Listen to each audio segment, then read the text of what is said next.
Hey, this is Rich Peterson with Remax Gold. I hope that you're doing well. I've done this a lot. I'm a little under the weather and I'm feeling cranky. So I thought this would be a good week to take on Picasso.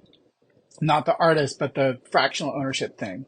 And also take a brief look at the American Canyon housing element. And oh, yeah, unfortunately, there were more layoffs in the industry. I'm still working on the practicalities of turning my blog into both a podcast and a video series. Last week, I ended up writing 3 different scripts. Same general message, same principle. So hopefully this week's a little bit better. We'll see. Oh, and then, of course, in case you missed it, there is an election coming up November 8th on Tuesday. Don't forget to vote. In California, you can register day of.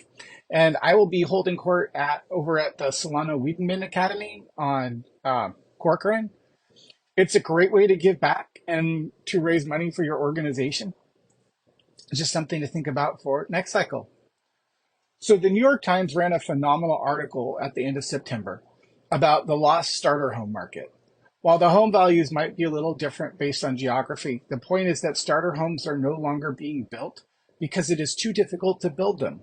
Lot and home size requirements, building fees, and burdensome zoning restrictions have made it virtually impossible for developers to build smaller starter homes.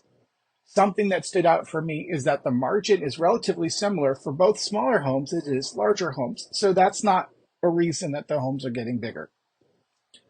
On October 18th, the American Canyon City Council and the AC Planning Commission had a joint meeting to receive an update on the housing element. The consultant who produced the housing element gave a brief run through, and they did a fantastic job. An extraordinary amount of work goes into these reports, and I really applaud the team on their efforts.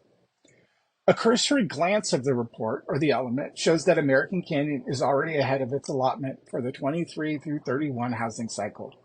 The city has approved several projects, including Watson Ranch, that will bring much needed housing relief to the region. I am ecstatic about both Napa Cove and the Lemos Point projects. They're affordable housing, and they're going to do a lot for our community. Otherwise, though, I think that the City and Planning Commission may have made a mistake. And I'm not talking about last week, but a few years ago when we were really looking at the project.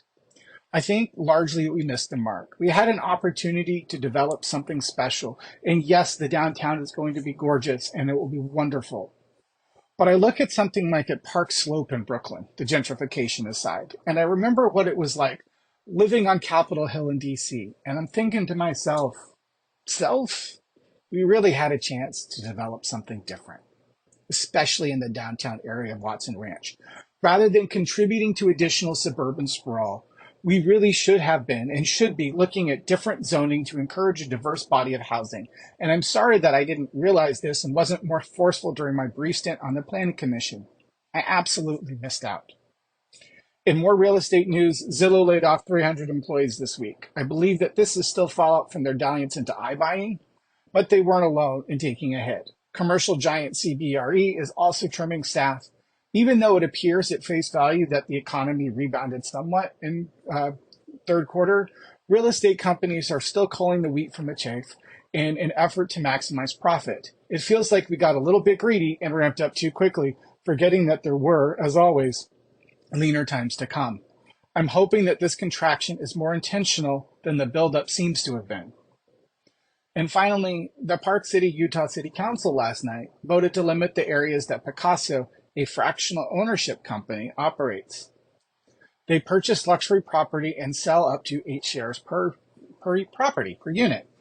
Picasso did push back during public comments and essentially threatened to sue the city over some of the proposed regulations, although they also said that they wanted to continue to work with the city to come up with a mutual agreement. It will be interesting to see how all of this plays out. Locally, the St. Helena Planning Commission voted 5-0 last spring to ban fractional ownerships. I don't know if that's the way to go. I do find it interesting that these luxury cities, these second home cities, are willing to fight to keep Picasso out. These are essentially towns that cater to millionaires who have second homes. Is it that Picasso allows hoi polloi like me entry into an exclusive club of second home ownership? Or is it the idea that there is a timeshare in their town? I'm not sure what it is, but it seems to me that it's the same type of NIMBYism that limits short-term rentals in neighborhoods. Is it really about keeping the character of their town? And what does that mean exactly? If you want the rest of your town to essentially remain second homes for wealthy single families only, cool. I just wonder how many of these folks up valley or in these areas own interest in DSTs or REITs. And of those investment portfolios, how many of them work with corporate rental management companies that in effect have become the new slumlords in urban areas? What about the character of these towns? I'm not a fan of Picasso, and as far as I'm concerned, a timeshare by any other name is still a timeshare. But I think that it's time for us as a society to become very aware of how we invest our money. We need to be responsible. We also need to be consistent. We need to set a positive example for the next generation. We owe at least that much.